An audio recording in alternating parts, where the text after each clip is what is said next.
Hello, fellow hunters, and welcome to Bloodborne, the old hunters. As always, I am Razorblade Mango, and no, obviously this is not actual footage of the new areas in the old hunters. I'm trying to keep the spoilers down to a minimum. I will be showing a bit of the first area and my first fight against the very first boss in the expansion. So be warned, there will be minor spoilers, but nothing too crazy, like I've been seeing from a lot of reviews. Especially if you want to go in with a fresh set of eyes. Mainly, I wanted to put this at the beginning of the video to show off one of my new favorite, probably my favorite new weapon from the game, called the Whirlgig Saw, I guess, something like that. Or as I like to call it, the Pizza Cutter from Hell. As you can see, this thing is just a spectacle to behold. I mean, I love the design of the weapon. I love the noise it makes. I love how whenever you hit something, sparks just fly all around. It just looks awesome. So, if you don't know what this is the first and sadly only expansion this game is gonna get. Which is sad, because this is one of the very few games that I actually think is worthy of a season pass, believe it or not. If this game had come out and then like maybe a few weeks later they were like, hey, you know, get the season pass and you get like 2 or 3 expansions along with it. There are very few games in general that I think really deserve one, but Bloodborne is definitely among the few. Any expansion that this game has, whether it's paid, free, I will download instantly. Because, if I haven't made this clear over the past few months, I adore Bloodborne. It is very close to being my game of the year. It's like borderline neck and neck with one other game. But if you know, when my end of the year list comes around for the best of 2015, don't be surprised if this is like number 2 or number 1, because it is that fucking good. It is by far, without a shadow of a doubt, the very very best exclusive on the PlayStation 4, until, of course, something like maybe Horizon Zero Dawn or The Last Guardian tops it, but we'll see. But I love Bloodborne, so I was ecstatic to find out that, and this is the new area, that what you're watching now. I was ecstatic to find out that they were going to have an expansion for this, so here it is. And so far, it's pretty great. I'm not going to spoil what lies beneath the first area, because the first area is really just an even more twisted version of Yharnam, if that's even possible. It definitely is a much more diagonal-based, screwed-up version of it. It's like a topsy-turvy version of Yharnam, and Yharnam is already pretty topsy-turvy in its vanilla state. So far, I'm having a blast with this expansion. And be warned, if you were one of those people that could not get past some of the bosses in the base version of Bloodborne without, you know, some help, definitely beef up a lot before you enter the old hunters. Because even a seasoned hunter like myself had a bitch of a time with the first area, and this is me after going through the first area a couple of times, so I've gotten used to the layout of it.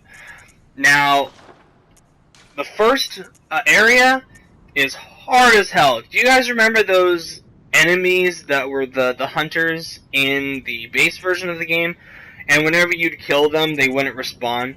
Well, in this version, they're not quite as difficult as those guys, because those guys were freaking crazy hard.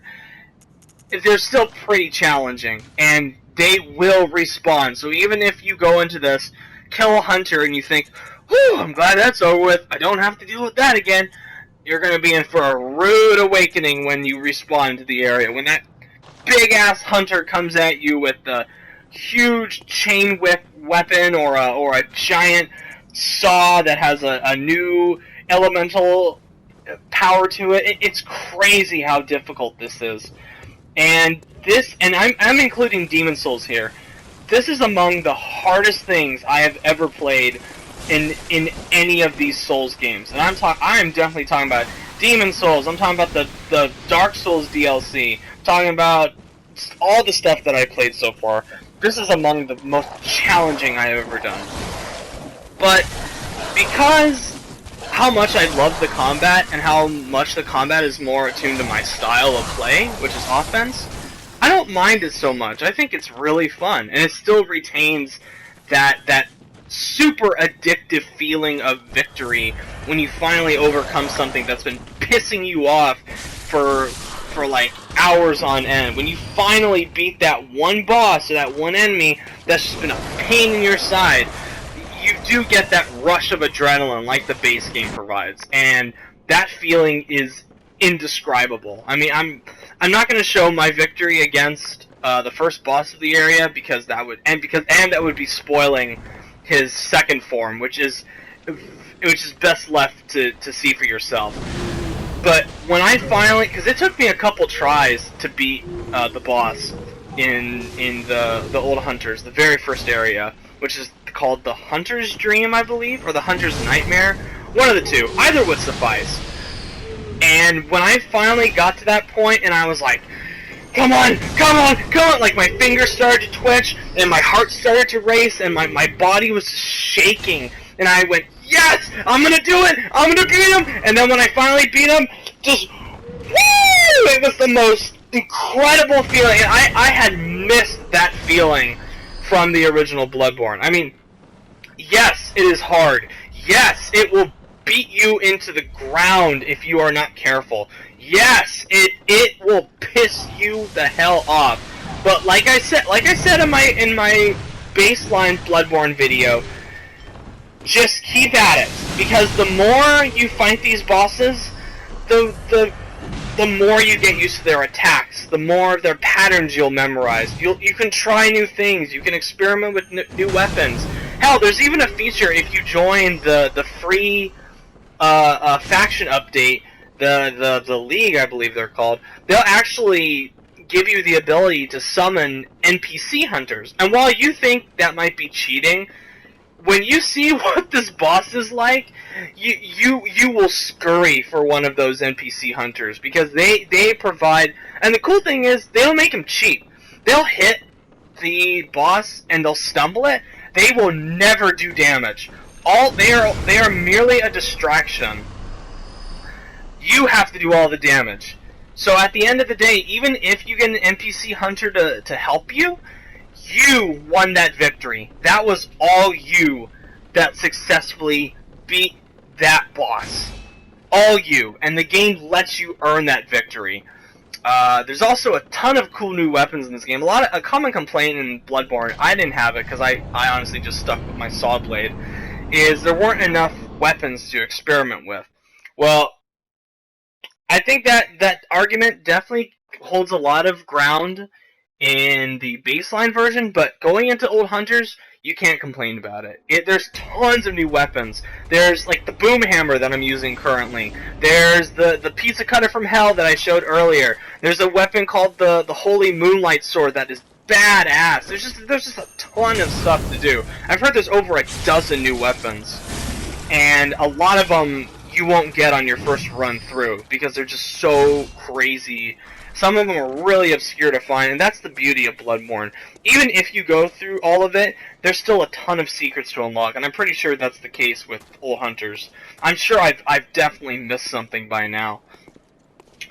And yeah, this game is great. This game establishes why I love Bloodborne so much. And even though I've been playing it off and on, I had missed that feeling of elation that this game gives you. Yes, it dramatically increases the difficulty curve, but that makes the victories all the more sweet. That's the magic of Bloodborne. And I know that's weird to say that Bloodborne is magical, considering how dark and disturbing and miserable the experience could prove to some people. And people have expressed to me that even though I tell them, like, this game will physically make you shiver, like, you will shake and moan playing this game because of how intense it can get, and this is the first boss. It's a wonderful game, and it's a magical game because of the emotions that it brings, and because of how into it you can become. And we're on the topic of design. I just want to say again how top-notch, mind-blowing, amazing the designs are in this game. Everything from the environments, to the creature design, to the hunter design, to the weapon design, to the boss design. Especially the boss design. I mean, look at this fucking thing. Look at this thing. They are at the top. From Software is at the top of their game here when it comes to these new boss designs. They are incredible, and I think I've said this before. If they ever released some kind of like $250, like 500, 400 page art book of this shit, I would buy it, hands down. Where do I sign up? I want one. I don't care how much I have to pay. I will get it, and I will be happy. But yeah, that's pretty much all I have to say about Bloodborne: The Old Hunters. If you have Bloodborne, buy it. Absolutely buy it. It is wonderful. If you don't have Bloodborne, this is the game to get a PlayStation 4 for.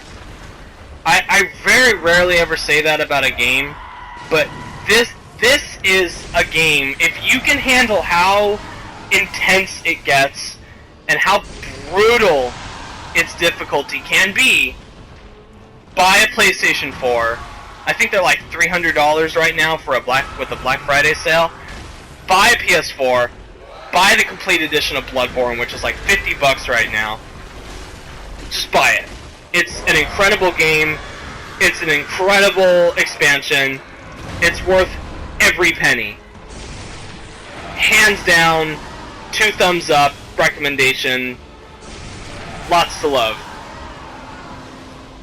And I think I've spent over, I think with the because I bought the collector's edition that was like $80, and this DLC is $20. So yeah, I've spent over $100 on Bloodborne, and I don't regret it. And you can get almost everything that I have for $50 now, $50 or $40 now, which is like incredible. So definitely buy this game.